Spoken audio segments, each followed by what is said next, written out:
Hai, hari ini Kak Ros nak buat demo aloe vera. Okey, ini adalah mi segera yang akan mewakili usus kita yang mengandungi vilai pada permukaannya. So, ianya berkedut-kedut. Iodine pula adalah sebagai toksin yang terdapat dalam makanan kita. Okey, gelas yang pertama Kak Ros masukkan aloe vera gel. 2 gelas lagi Kak Ros masukkan air kosong.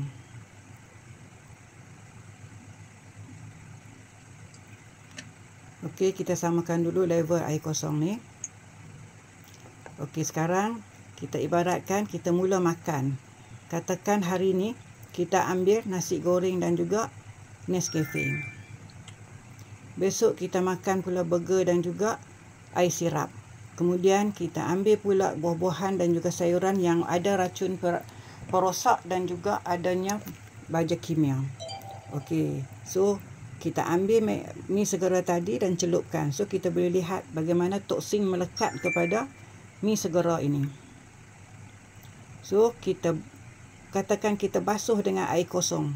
Kita ibaratkan kita minum air kosong banyak. Adakah ia boleh menyucikan toksin ni? Tiada perubahan. Sekarang kita minum pula aloe vera gel. Dah kita nampak perbezaannya. Kan? Dah bersih. Kita celup semula kepada gelas yang ada toksin tadi. Okey, nampak dia tak melekat seperti yang awal tadi. Nampak dia kerana masih ada kesan saki-baki aloe vera di situ. So, kita teruskan minum aloe vera dan kita akan dapat bersihkan lagi toksin tu.